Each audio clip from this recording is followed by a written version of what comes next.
XHGLC Podcasts. Aquí comienza La izquierda desde adentro. Episodio 2. ¿El plan C en riesgo? Conduce Héctor Legorreta.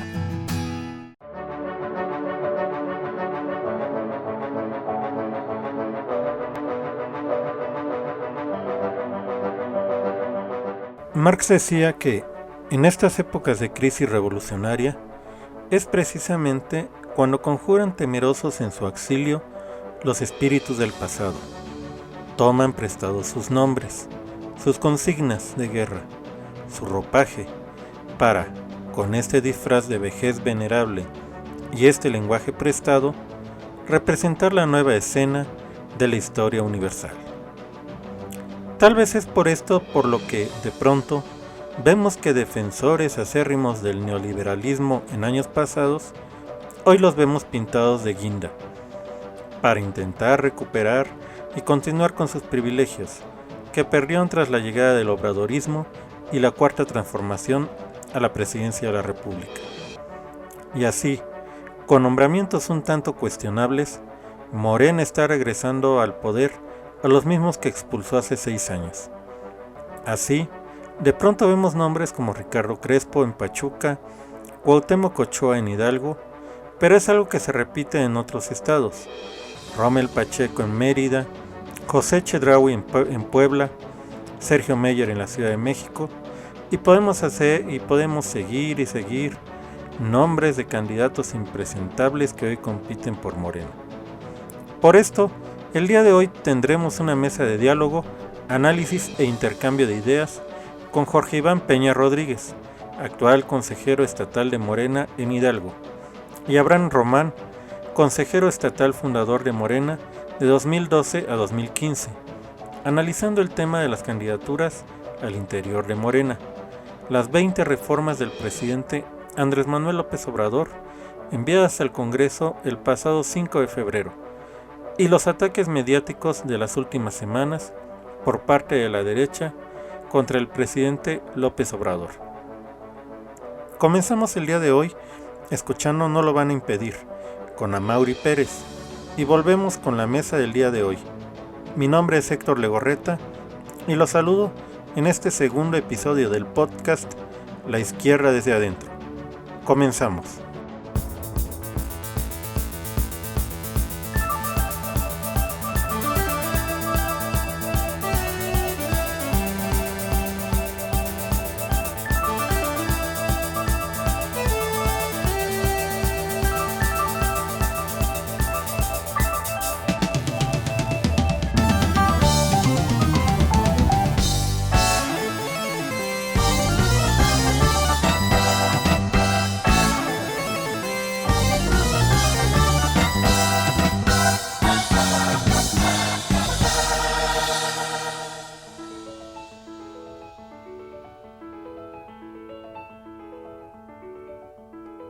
No lo van a impedir las golondrinas, ni ventanales rotos, ni lunas nuevas, ni todos los andamios, ni las hormigas, ni flores, ni herejías, ni colmeneras. No lo van a impedir los correbundos, ni los soldados, ni las primaveras, ni aun negándolo el viento de muro en muro, ni aun negándolo al fin donde se crea. No lo van a impedir ni andén ni esquina, ni el temor de la Virgen si oscurece, ni el humo de las calles si llovizna, ni el canto del verano que anochece. No lo van a impedir ni el falso amigo, ni el que alimenta el cepo y la tortura, ni el pequeño ladrón de mano fría, ni el terrible Don Juan de cara dura. No lo van a impedir ni moralistas, ni el indiscreto encanto del embrujo, ni ausentes millonarios, ni arribistas, ni aspirantes al hacha del verdugo.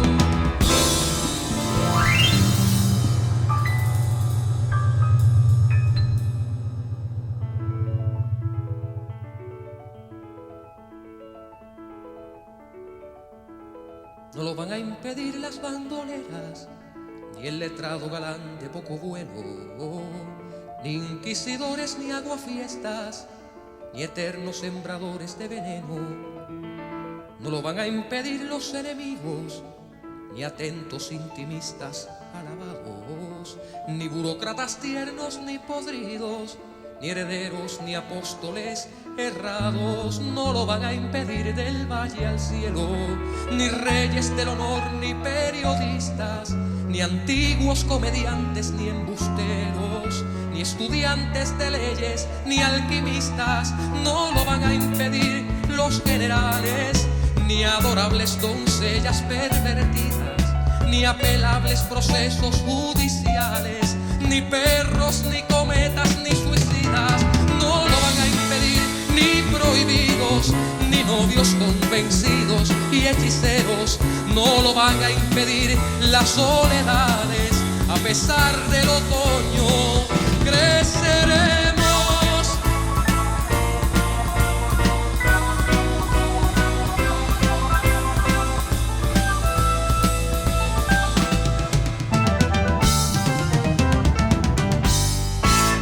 Como anunciamos en el inicio, el día de hoy tenemos una mesa de diálogo, análisis e intercambio de ideas, para lo cual tendré dos invitados a los cuales les agradezco mucho que hayan aceptado la invitación para estar en el podcast del día de hoy. El primero de ellos es Jorge Iván Peña Rodríguez, militante de izquierda en Santiago de Anaya. Jorge Iván obtuvo su licenciatura en Ciencia Política y Administración Pública por la Facultad de Ciencias Políticas y Sociales de la Universidad Nacional Autónoma de México, UNAM, donde se especializó en movimientos sociales bajo la tutela del doctor Hugo Casanova Cardiel. Además, es un militante fundador de Morena y ha sido delegado de la comunidad indígena de Cerritos desde 2022 hasta 2023. Actualmente, Jorge Iván Peña Rodríguez se desempeña como consejero estatal de Morena y diputado federal suplente. Jorge Iván, muchas gracias por estar en este podcast. Muchas gracias a ti por la invitación, Héctor. Nuestro segundo invitado es Abraham Román. Abraham es licenciado en nutrición por el ISSSTE, militante de izquierda en Pachuca, participó en Morena Jóvenes y Estudiantes Morenaje y en la Red Nacional de Jóvenes con AMLO en la campaña presidencial de 2012, consejero estatal de Morena de 2012 a 2015 y delegado al primer Congreso Nacional de Morena en 2012. Muchas gracias por acompañarnos, Abraham. ¿Qué tal, Héctor? Muchas gracias por tu invitación y muchas felicidades por este podcast de recién inicio. Gracias, Abraham. Bueno, vamos a entrarle ya de una vez a la materia. En las últimas semanas, Morena ha hecho públicas las candidaturas a senadores y diputados federales en todo el país, e Hidalgo no es la excepción.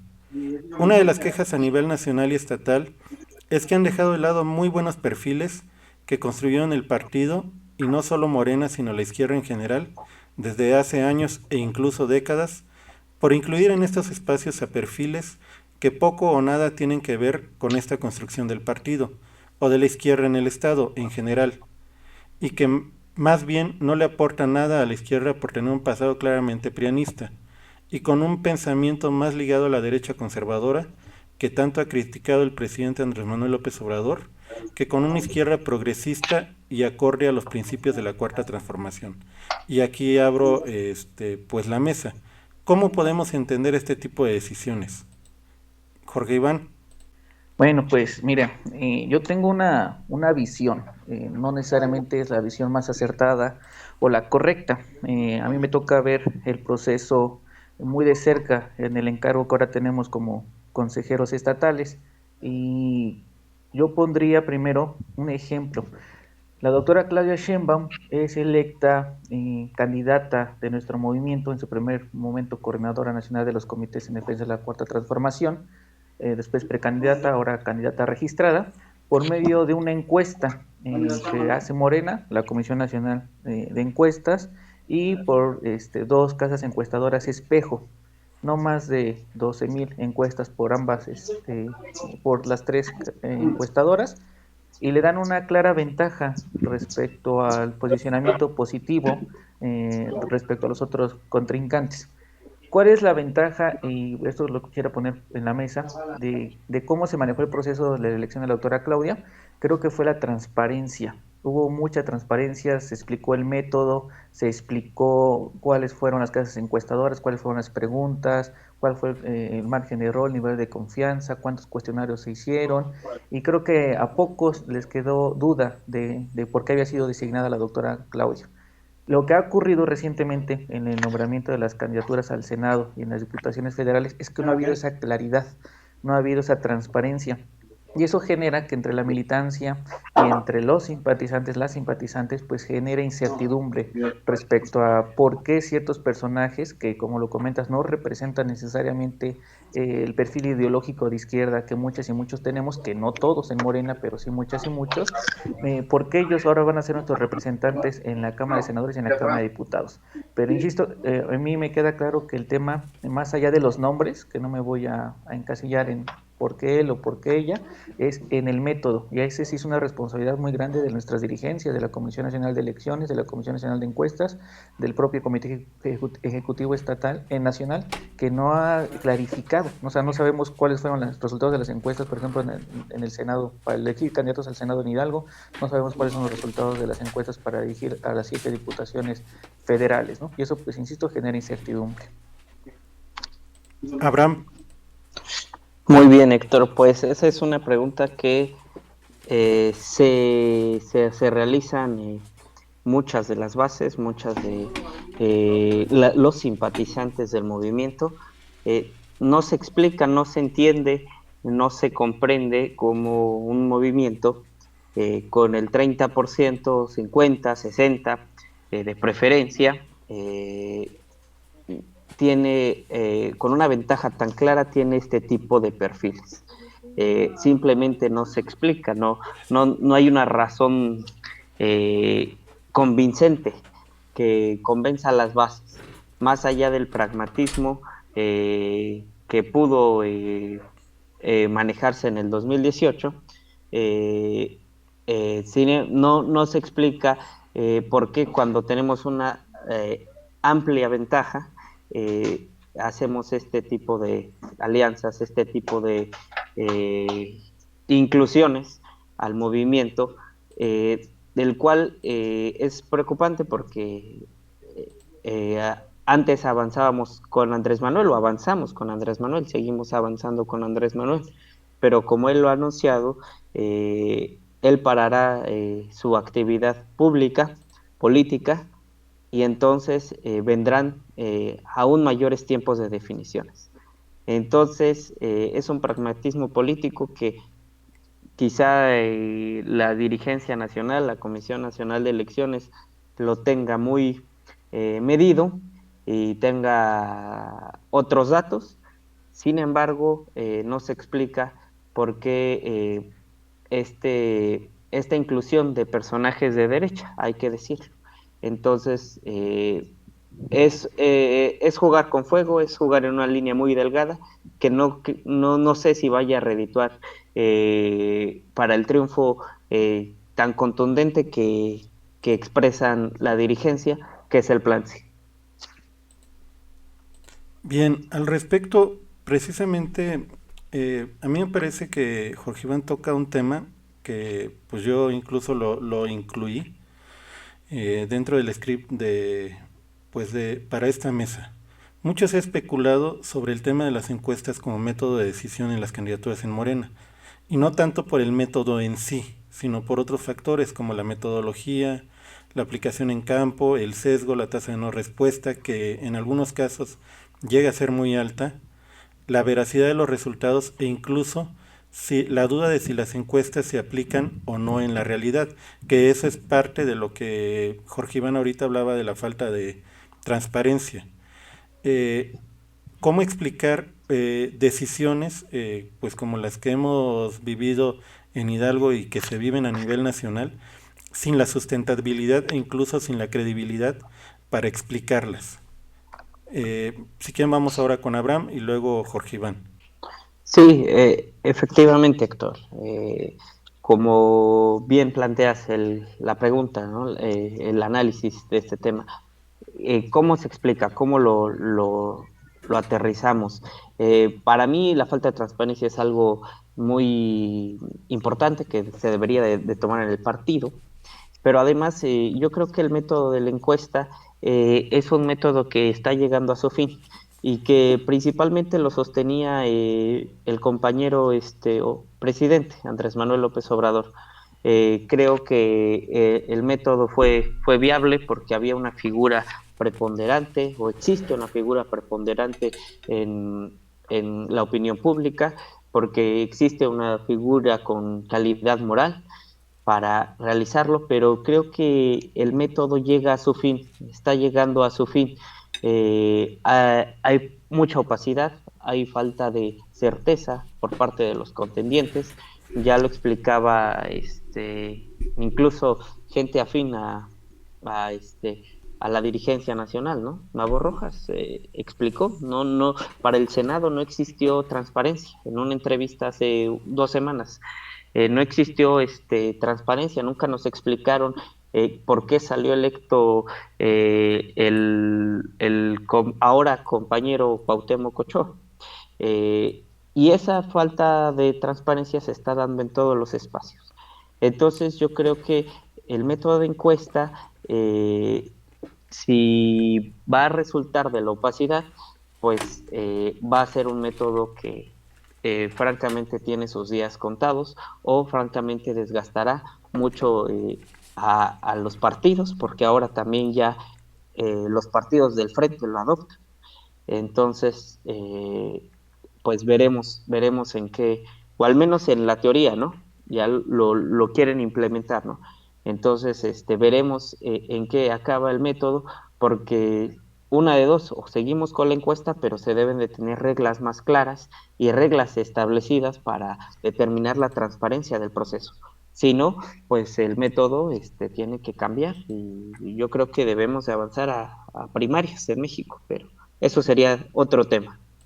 Jorge Iván.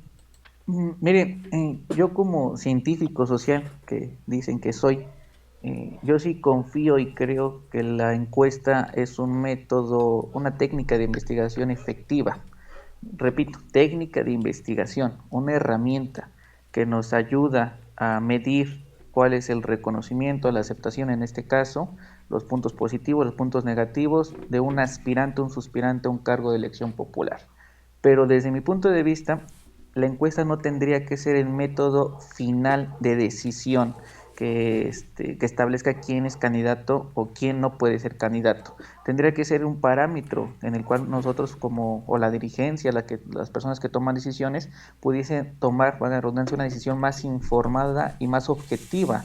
Pero sumado al reconocimiento, a los puntos positivos, a la buena aceptación, pues tendría que valorarse el trabajo militante o simpatizante de quien aspira, ¿no? El trabajo que ha realizado no solamente en el movimiento, sino también en el ámbito político, en el ámbito social, su historial incluso académico, su historial laboral, que no tenga conflicto de interés, que haya representado, a veces se me ocurre decir, por lo menos una vez en una elección a Morena en una casilla, que haya levantado listas de promovidos, que haya recorrido las viviendas, o sea, un sinfín de cosas que nos tendrían que estar dando un mejor nombramiento de quienes van a ser nuestros candidatas y candidatos y futuros representantes populares, ¿no?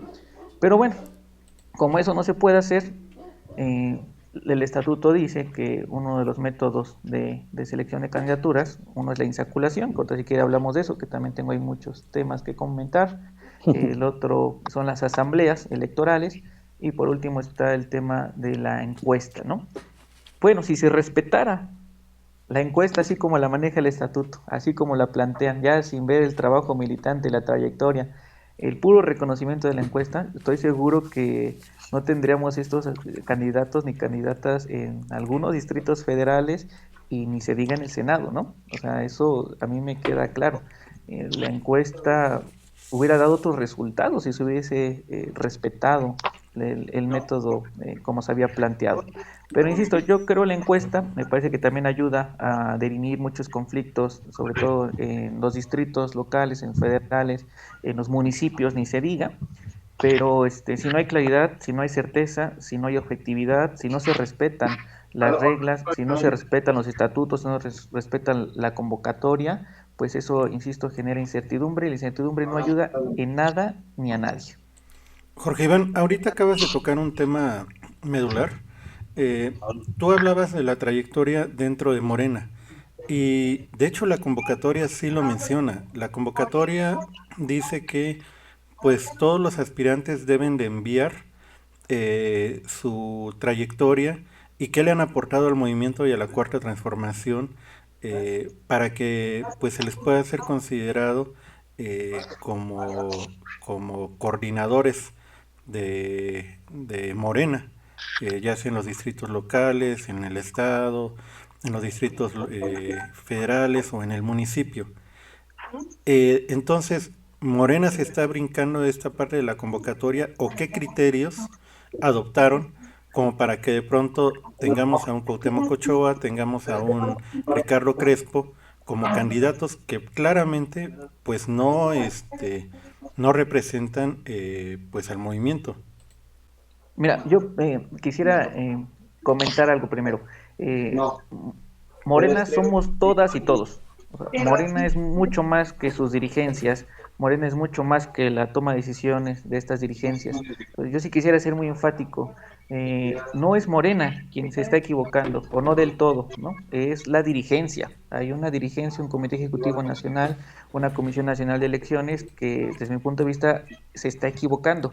¿En qué se está equivocando? Primero, en no respetar los lineamientos que se aprobaron en unos estatutos en el último Congreso Nacional de septiembre del 2023, que hubo la última reforma a los estatutos. No se están respetando, no se está respetando la propia convocatoria que el Consejo Nacional aprobó. Yo recuerdo que la convocatoria establecía que se iban a hacer los registros, como bien lo refieres, se iba a hacer una semblanza de tu trayectoria, se iban a juntar evidencias de tu participación en el movimiento, pero también decía la convocatoria que antes de dar a conocer los resultados se iban a publicar cuáles eran los registros aprobados, algo que no se hizo y lo cual nos hubiese dado un parámetro de más o menos quiénes iban a competir en una reta final, porque después de los registros aprobados se iba a delimitar a cuántas personas iban a participar en las encuestas. Eso tampoco se hizo, ¿no? Entonces no se dijo el número de registros aprobados, no se dio el nombre final de las personas que iban a ir a encuesta, no se dieron a conocer los resultados de la encuesta, no sabemos con qué porcentaje de positivos y negativos nuestros candidatos y candidatas fueron medidos. E insisto, y esto no es un tema de grilla, porque tampoco les vamos a dar armas a la derecha, al PRIAN, para golpearnos, pero internamente sí es información que deberíamos de conocer para, insisto, que no haya incertidumbre, haya certeza del proceso, haya garantía de que se están haciendo bien las cosas. E insisto, quien está fallando es la Comisión Nacional de Elecciones, la Comisión Nacional de Encuestas y el propio Comité Ejecutivo Nacional. Y con esto voy cerrando. También pues hay que hacer responsable a nuestro Consejo Estatal de Morena, al cual formo parte. ¿Y por qué hay que hacerlo responsable? Porque desde el año pasado, noviembre, si no mal recuerdo, no ha habido una sesión de Consejo Estatal, por más que hemos insistido en que haya una convocatoria, una sesión extraordinaria, no se ha realizado. ¿Por qué queremos que haya una sesión extraordinaria? O queríamos que hiciera una sesión extraordinaria a finales del año pasado, en diciembre, porque el propio estatuto faculta a la Comisión Nacional de Elecciones a nombrar Comisión Estatal de Elecciones, que ayude a los trabajos de definición de candidaturas. El Consejo tenía que haber sesionado para hacerle la solicitud a la Comisión Nacional de Elecciones de que en Hidalgo se hiciera una Comisión Estatal de Elecciones, como lo marca el estatuto, y es algo que no se hizo y que pues lamentablemente va a ser algo que vamos a pagar caro muchos y muchos. Abraham. Así es, la dirigencia estatal y nacional dentro del movimiento, pues ha dejado mucho que desear al movimiento, ¿no? ¿Qué se puede hacer? Es la pregunta, ¿no? O hay una disyuntiva, ya hay una conversación en el sentido público de qué va a pasar con Morena, por qué me ponen a un exdirigente del PRI con el que toda la vida combatí, ¿no? ¿Por qué tengo que votarlo? Esa es la pregunta que se hace la militancia abajo. Entonces, ¿por qué tengo que ver si Erubiel lo voy a apoyar en el Estado de México. ¿Por qué tengo que ver al secretario de Chong? Eh, lo voy a votar, ¿no? Esa es la disyuntiva, que es la pregunta que se hacen muchos dentro del movimiento. Entonces, pues ahí va a estar el debate. La vía democrática sería lo mejor para el movimiento. Es lo que insisto, como decía Taibo, dentro de la encuesta participa el que es priista, ha sido panista, ha sido chucho toda la vida. Para los chuchos es la nueva izquierda, ¿no? Los que militamos en el PRD, pues había una corriente que se llamaba Nueva Izquierda y despectivamente, o no sé si despectivamente, pero característicamente, pues había varios Jesús y les decían chuchos, ¿no? Entonces, ellos apoyaron y estuvieron siempre en contra del compañero presidente. Y eso es lo que reclama la militancia. ¿Cómo le hacemos? O se pregunta, ¿cómo le hacemos? ¿Por qué? Porque también, como bien lo dice el compañero presidente, el país está muy avispado y en ese levantamiento o en esa revolución de las conciencias tampoco plantea el regreso del PRIAN, pero sí tampoco quiere el gatopardismo, como bien lo decía el compañero presidente. Entonces, pues ahí tenemos que transitar y yo creo que la vía democrática, por eso hablaba de primarias, porque creo que el método va a caducar pronto y pues la vía democrática siempre será lo mejor para elegir a quién quieres que te represente dentro de un movimiento. Me parece que Jorge Iván toca un tema importante que es el tema del estatal. Quiero regresar a eso un poquito después. Ahorita, pues a partir de lo que platicamos, a mí me parece que surge otra pregunta. Al incluir a estos personajes que, como dijimos, están más ligados a la derecha conservadora que a la izquierda progresista, ¿no se pone en riesgo el plan C que el presidente López Obrador planteó hace algunos meses? ¿Podemos confiar y esperar que personajes tan ligados al neoliberalismo voten en sentido contrario de su ideología y de sus propios intereses? Jorge Iván y luego Abraham. Eh, Te diría que no sé, te diría que les doy el beneficio de la duda, y no porque crea que muchas y muchos de nuestros futuros legisladores tengan un corazón progresista que tenían ahí guardado, pero que estaban confundidos. Eh, Les daría el beneficio de la duda porque, como decía Groucho Marx, estos son mis principios, pero si no le gustan, aquí tengo otros. Entonces, hay gente que le gusta quedar bien con todos o con el poder que está en turno. Entonces, yo creo que por lo menos esta legislatura se va a mantener. Yo creo que van a votar a favor de las reformas de la próxima presidenta de la República. Creo que van a votar a favor del presupuesto porque ellos les mueven otros intereses, ¿no? Entonces, yo creo que por lo menos esta legislatura está salvada. Me preocuparía las legislaturas siguientes, en donde ya la figura del compañero presidente Andrés Manuel va a estar desaparecida por completa. La figura de la doctora Claudia, pues si bien es cierto, tiene un liderazgo nato y va a ser muy esencial, pues con todo respeto, pues no es Andrés Manuel. Y creo que la siguiente legislatura es la que está en riesgo. No creo que esta, ciertamente creo que se van a comportar, espero que así sea. Y en ese sentido, pues también la pregunta que comentaba Abraham, ¿no? ¿Qué va a ser la militancia? Pues tiene que estar atrás de ellos y de ellas, dejar de ser una militancia solamente aplaudidora, una militancia que muchas veces se queda callada por miedo a la represión, a que lo señalen de grilleros, de politiquería, de esos adjetivos que en nada ayudan a nuestro movimiento, y va a tener que ser una militancia pues que empuje a sus legisladores y sus legisladoras a que hagan lo correcto, ¿no? Y eso pues implica que la militancia esté informada, que esté formada, que esté movilizada, que esté organizada, y creo que ese ha sido el gran reto que ha quedado pendiente.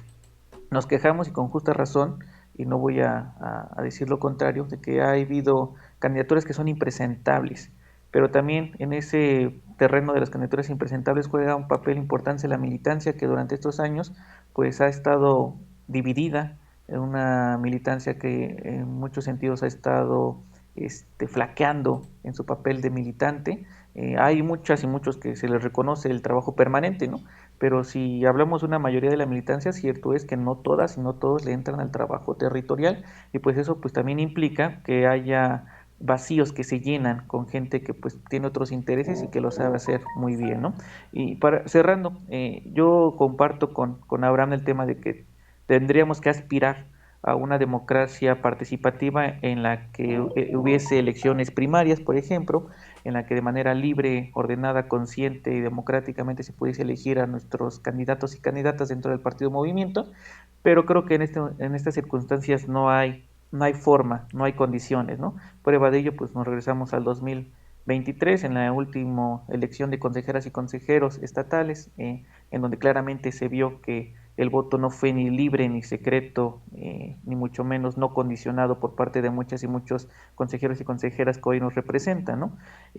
También creo que lo que comentaba Abraham es muy importante, el tema de que la encuesta va a ser un método, una técnica que se va a desgastar, sí.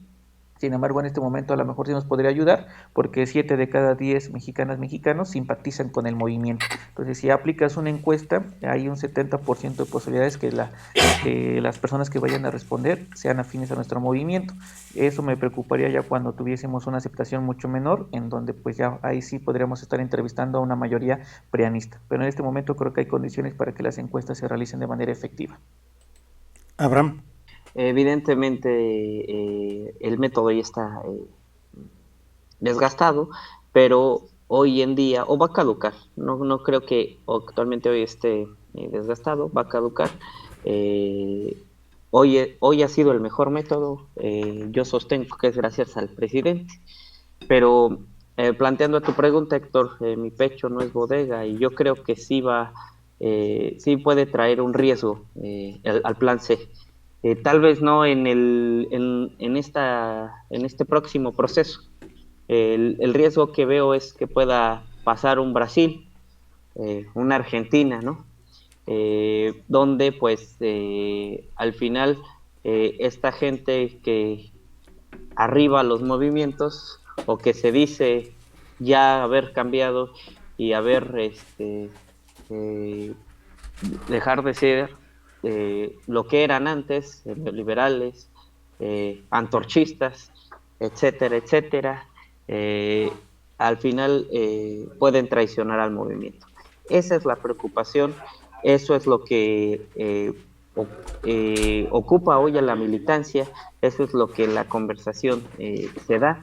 ¿Por qué? Porque hay un riesgo latente de que repitamos los procesos de Brasil, de Argentina, donde se fue tibio desde mi punto de vista y al final arribó una derecha como Bolsonaro, como la de Milei, que afectan directamente al bolsillo de los ciudadanos de Latinoamérica, en este caso de México.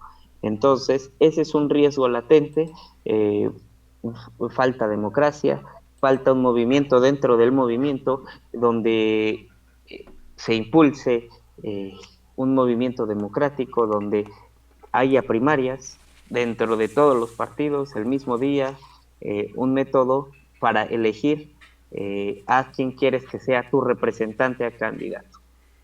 Por la vía democrática, ya no por encuestas, ya no usando una técnica, sino ya usando la vía directa, y es el poder al pueblo. Entonces, si lo pedimos en el tribunal, lo podemos pedir adentro, ¿no? Dentro de tu movimiento. Entonces, yo creo que nos falta transitar esa vía, ¿no? La democracia ya. Sería tema de otra conversación más profunda, pero creo que sí está en riesgo. Con estos personajes, yo creo que sí está en riesgo el plan C. Ahorita, Abraham, hablaste de un tema pues muy importante. Yo he mencionado muchas veces en redes sociales y en diversos pues textos sobre el tema del injerencismo en América Latina, y también cómo se da esta derechización de pues los gobiernos progresistas. Si bien, o sea, aquí en América Latina se han presentado dos tipos de fenómenos que yo los podría describir de esta forma. Uno, efectivamente, los golpes, ya sean blandos o duros, como el que vimos en Bolivia en 2019, o bien golpes blandos como el que hemos visto en Brasil con Dilma. Eh, y también, pues por otra parte, hemos visto también la derechización de movimientos sociales, ¿no? Como el caso de Ecuador con Lenin Moreno, o bien pues el tema de Chile de que pues Boric no termina de definirse qué tipo de izquierda es, si es izquierda radical, si es izquierda moderada, y tan solo si es propiamente izquierda.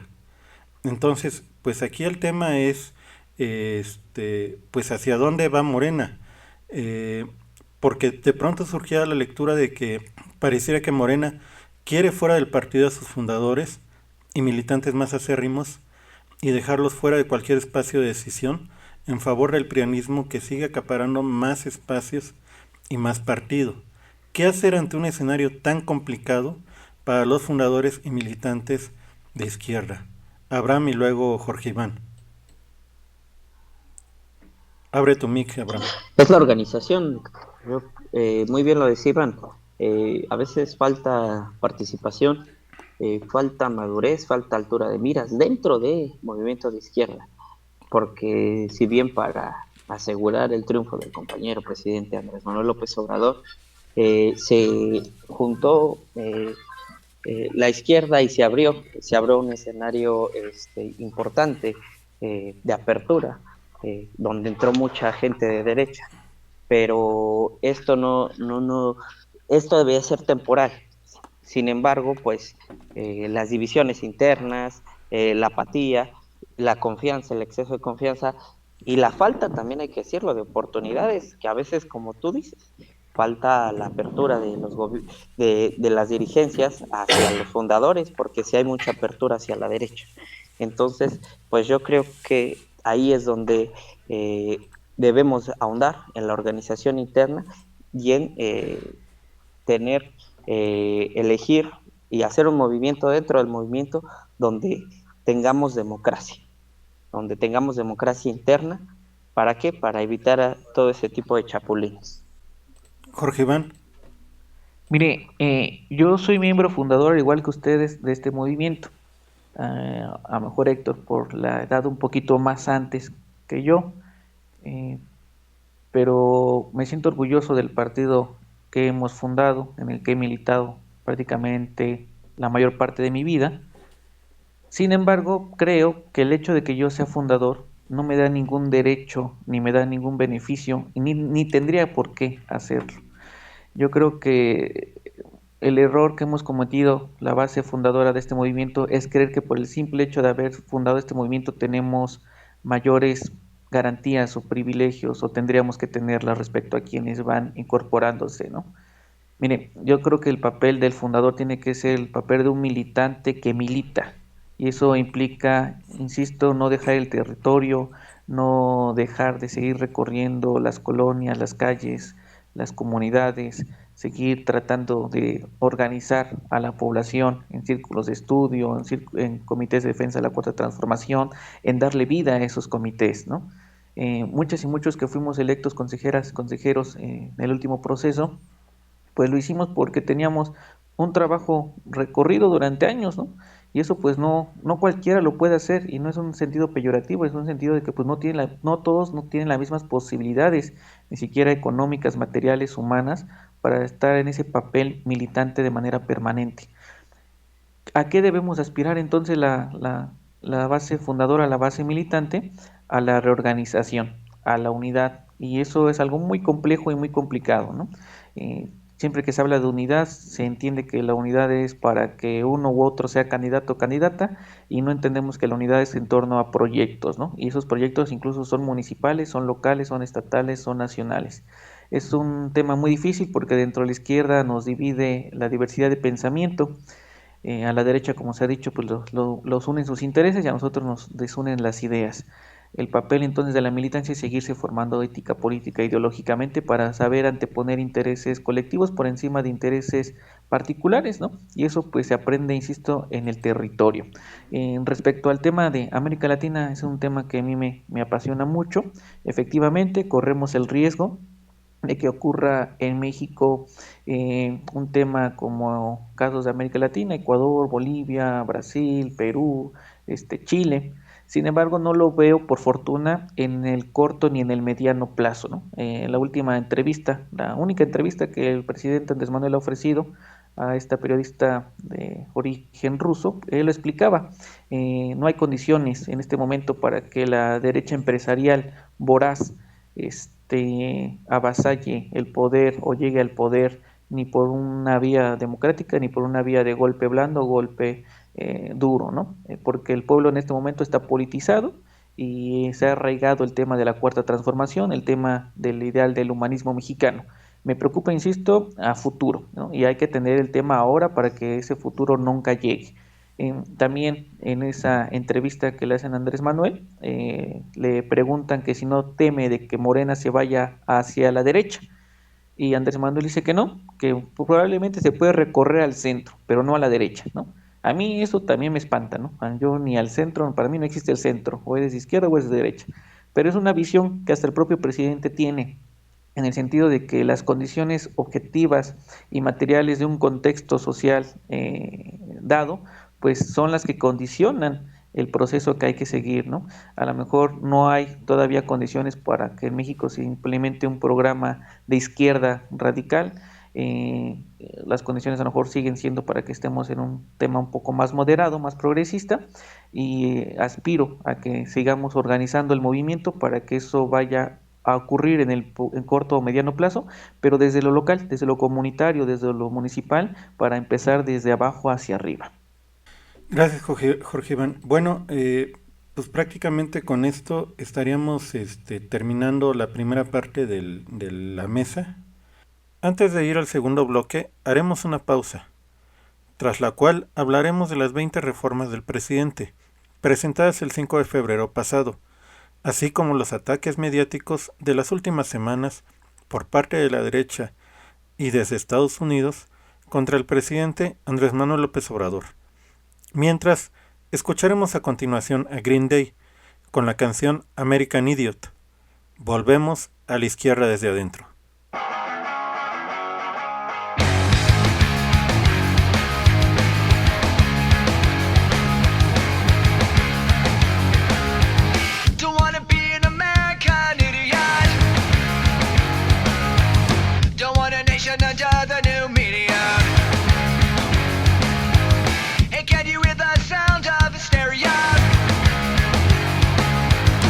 Subliminal mind fuck America.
El 5 de febrero, nuestro presidente Andrés Manuel López Obrador presentó un paquete de 20 iniciativas constitucionales, con las cuales pretende que la transformación política, económica y social de México, que se ha realizado en el actual sexenio, quede plasmada en la Constitución Política de los Estados Unidos Mexicanos. Bueno, no sé si haga falta mencionar las 20 o nos vamos ya por la vía económica. Entonces, bueno, aquí yo les preguntaría, ¿qué opinan de las reformas enviadas por el presidente al Congreso? Abrimos con Abraham y después Jorge Iván. Las 20 reformas constitucionales pues van acorde a la cuarta transformación. Creo que son congruentes con lo que ha realizado el compañero presidente Andrés Manuel López Obrador. Quizá por un tema personal, la de los vapeadores, prohibir, no me gusta tanto el término, es una cuestión de salud, pero que siempre entiendo que en cuestión de drogas es mejor regularizar. Sin embargo, pues hay temas muy interesantes que pues no sé si quieres que los ahondemos de forma particular, Héctor, pero en general creo que son reformas progresistas. Así las veo yo, salvo el punto de vista de Iván. Iván. No, claro que son reformas progresistas. Andrés Manuel lo ha dicho infinidad de veces. Es prácticamente haber hecho una nueva constitución en este periodo de 6 años. Una constitución que el neoliberalismo convertido en corrupción gobierno había desbaratado a intereses de los grandes capitales, ¿no? Entonces me parece que el día en que lo hace, el anuncio, 5 de febrero, que se conmemora un aniversario más de la promulgación de la Constitución Mexicana de 1917, da a conocer este paquete de 20 iniciativas que por medio de la Secretaría de Gobernación se remiten a las cámaras. Y también pues decirlo, ¿no? Andrés Manuel es un estratega y eso pues nadie se lo puede negar. O sea, Andrés Manuel pudo haber hecho este paquete de reformas durante la primera legislatura que estuvo acompañándolo, 2018-2021, donde podíamos conseguir mayorías calificadas, o pudo haberla hecho antes, durante el segundo periodo, de esta legislatura, pero lo hace precisamente en este contexto en el que el mensaje es: tenemos que tener mayoría calificada en la Cámara de Diputados y Cámara de Senadores para que estas iniciativas transiten. Entonces, prácticamente es una estrategia de llamar a la gente a decir: esa es la importancia de un diputado, de una diputada, de un senador, de una senadora, el aprobar iniciativas progresistas. Y por ende necesitamos tener esa mayoría calificada en el Senado y en la Cámara de Diputados. A ver, aquí hay un punto importante. Es cierto de que el presidente envía las reformas y lejos de que sean aprobadas o no, presenta realmente un programa de gobierno, como tú lo mencionaste, ¿no? Crear una nueva constitución. Tanto para la construcción del segundo piso de la 4T, como se ha llamado con Claudia Sheinbaum, como también una guía programática a seguir por los siguientes gobiernos de izquierda. ¿Cómo podemos interpretar esto? ¿Cómo podemos visualizarlo en el mediano y largo plazo? Jorge Iván. No, tienes toda la razón. O sea, insisto, Andrés Manuel manda este paquete de reformas que para mandar primero el mensaje, el orden de los factores no altera el contenido, para mandar el mensaje a la población de que es importante y necesaria la mayoría calificada, ¿no?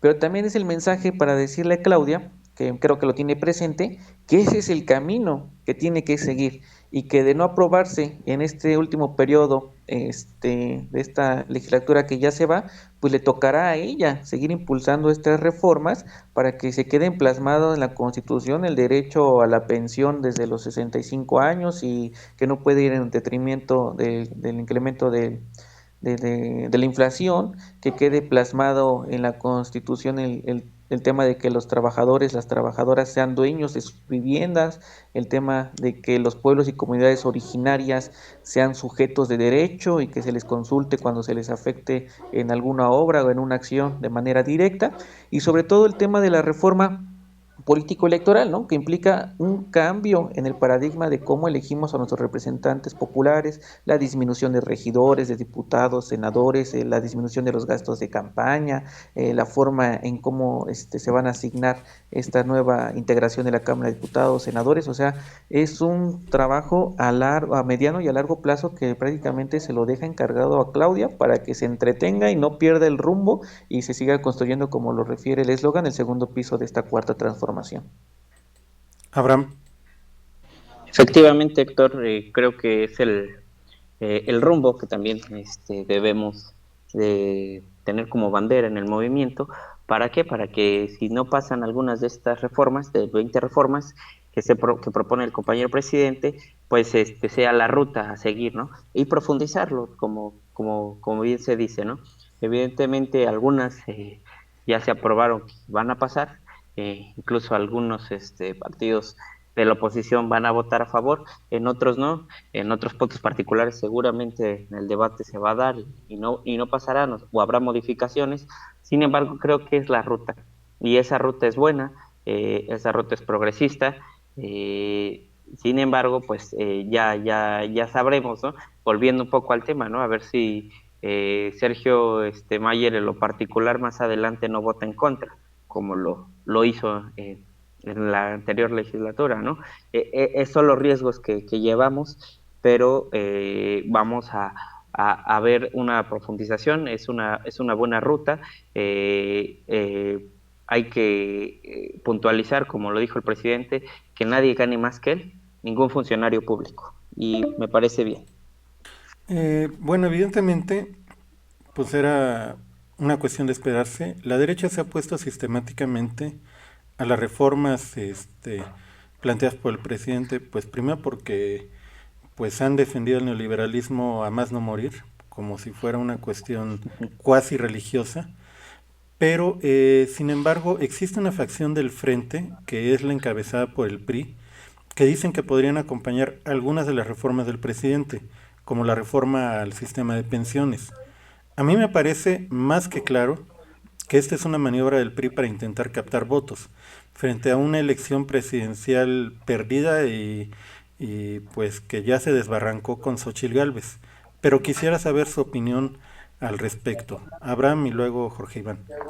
Sí, también coincido, evidentemente, como bien decía Iván, el presidente es un estratega, ¿no? Y pues todavía hay alguien ahí adentro de ese partido, pues que dijo por qué votar todo en contra como panista, ¿no? Mejor hay que sumar y capitalizar un poco de simpatía ya perdida dentro de ese instituto. Sin embargo, pues no creo que tengan posibilidad de ningún triunfo. Creo que es más para evitar las pérdidas, y siempre ha existido una facción que no es tan neoliberal dentro de ese instituto, pero siempre muy servil a los poderosos. Jorge Iván. No, lo decías muy bien, ¿no? El PRIAN, sobre todo el PAN, ven al neoliberalismo, lo han apoyado como una cuestión, decías tú, cuasi religiosa. Yo digo que religiosa. Como dice el presidente, su Dios es el dinero y su doctrina es la hipocresía. Y en este sentido, pues se les está tomando la palabra. Ahora que se sienten, les llegó un baño de pureza progresista, y por tiempos electorales, como bien lo refieres también, pues dicen que pueden acompañar algunas propuestas de reforma que ha mandado el presidente. No solamente el PRI, lo ha dicho también algunos sectores del PAN, incluso de Movimiento Ciudadano. Es claro que pues en tiempos electorales pues quieren capitalizar algunos votos, no quieren que la derrota sea tan avasallante, y hasta en eso pues Andrés Manuel tiene pues mucha estrategia, sabe medir los tiempos, las formas en cómo lanzar los dados para que estos le salgan en beneficio no a él, sino al movimiento que representa y que pues encarna en el bienestar del pueblo de México. Muy bien, pues una última cosa para finalizar. No es algo que tenía pensado abordar el día de hoy, pero dado los acontecimientos de la última semana, creo que es preciso tocar el tema. En las últimas semanas se han incrementado los ataques mediáticos en contra del presidente Andrés Manuel López Obrador por parte de medios nacionales e internacionales, y sobre todo aquellos alineados a la agenda imperialista e injerencista estadounidense, teniendo como el caso más reciente la exhibida que le dio el propio López Obrador al New York Times.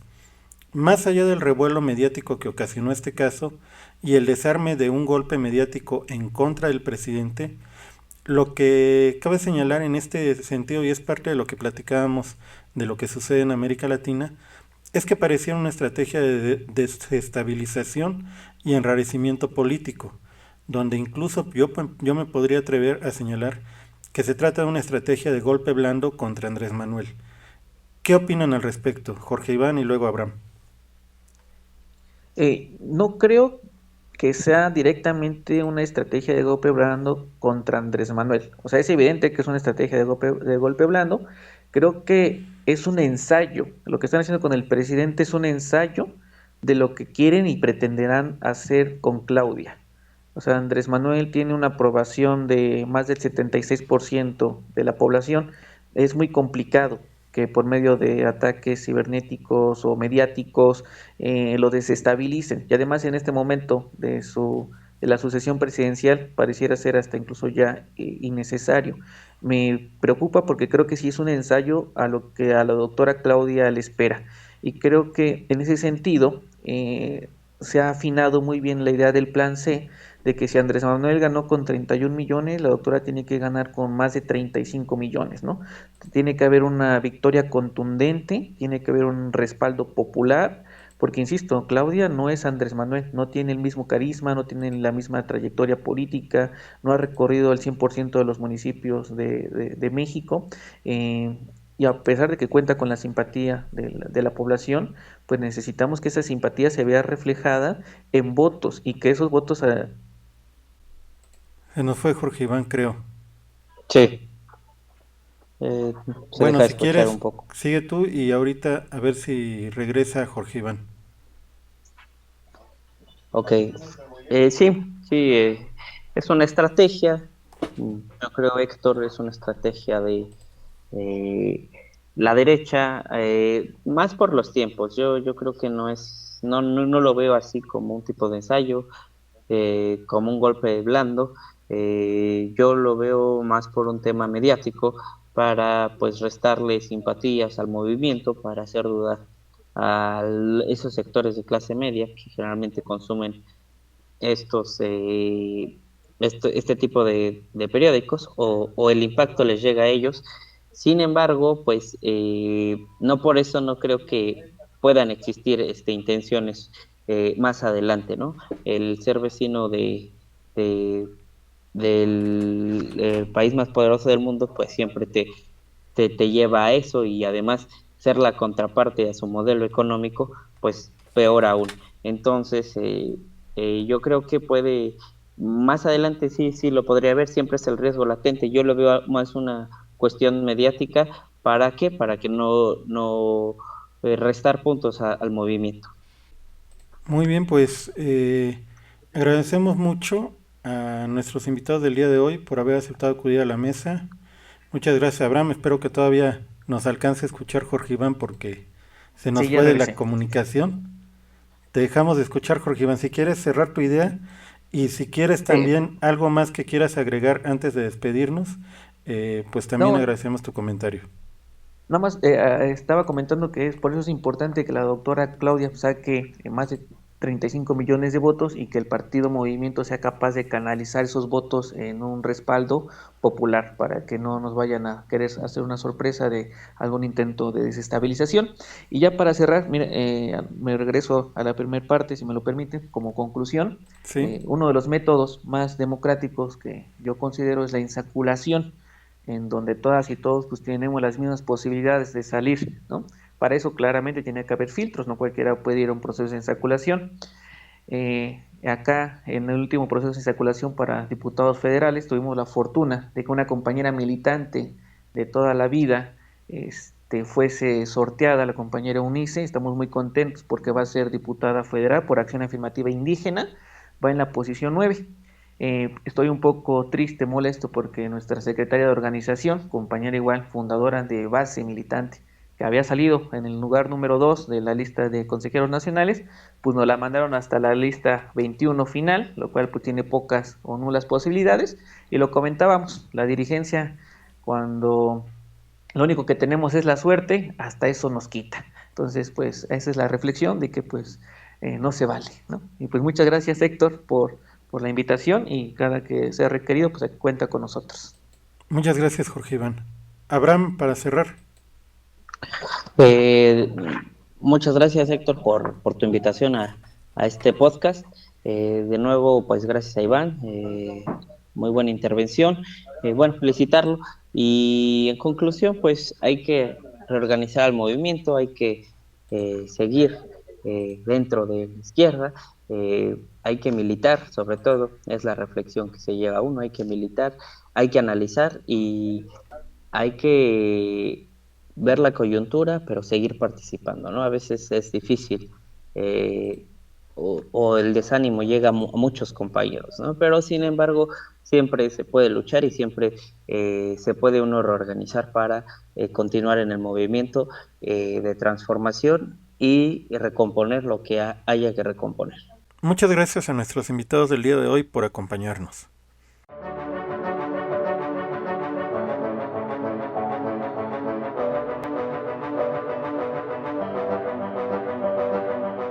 Y así, de esta forma, terminamos el segundo episodio de La Izquierda desde adentro. Puedes seguirnos en nuestras redes sociales, dar like, comentar nuestros episodios, suscribirte en las diversas plataformas en las que este podcast está disponible, como Spotify, Apple Music y Amazon Music, y seguirnos semana a semana.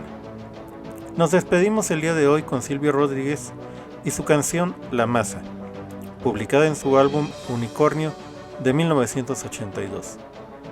Muchas gracias por acompañarnos y nos vemos en el siguiente episodio. Hasta la próxima.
Si no creyera en la locura de la garganta del sinsonte, si no creyera que en el monte se esconde el trino y la pavura,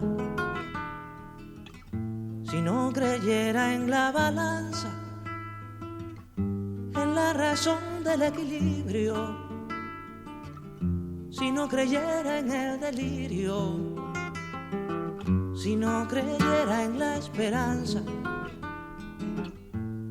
si no creyera en lo que agencio, si no creyera en mi camino, si no creyera en mi sonido, si no creyera en mi silencio, qué cosa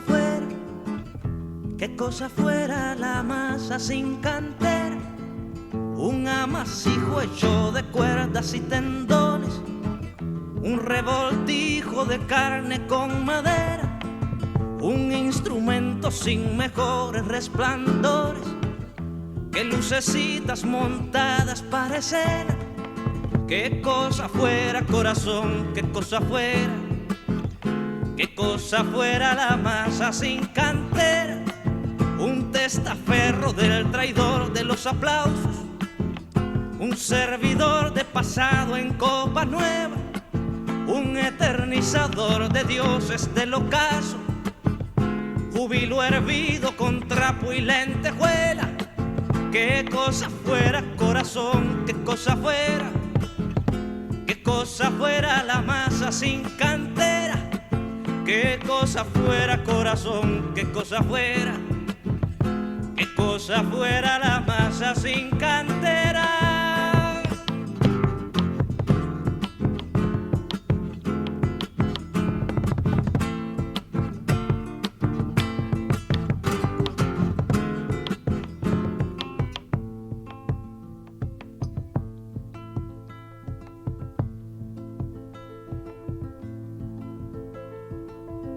Si no creyera en lo más duro,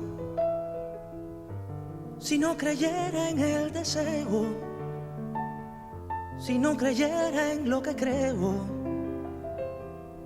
si no creyera en algo puro, si no creyera en cada herida, si no creyera en la que ronde, si no creyera en lo que esconde, hacerse hermano de la vida, si no creyera en quien me escucha, si no creyera en lo que duele, si no creyera en lo que quede, si no creyera en lo que lucha, y qué cosa fuera la masa sin cantera, un amasijo hecho de cuerdas y tendones, un revoltijo de carne con madera, un instrumento sin mejores resplandores, que lucecitas montadas para escena. Qué cosa fuera, corazón, qué cosa fuera la masa sin cantera, un testaferro del traidor de los aplausos, un servidor de pasado en copa nueva. Qué cosa fuera, corazón, qué cosa fuera la masa sin cantera, un eternizador de dioses del ocaso, júbilo hervido con trapo y lentejuela. Qué cosa fuera, corazón, qué cosa fuera la masa sin cantera, qué cosa fuera, corazón, qué cosa fuera la masa sin cantera.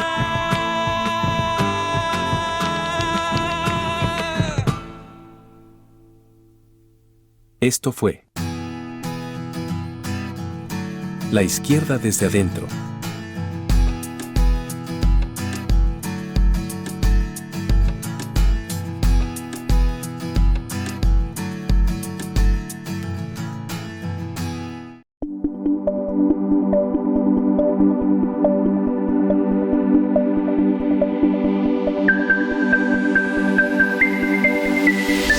XHGLC Podcasts.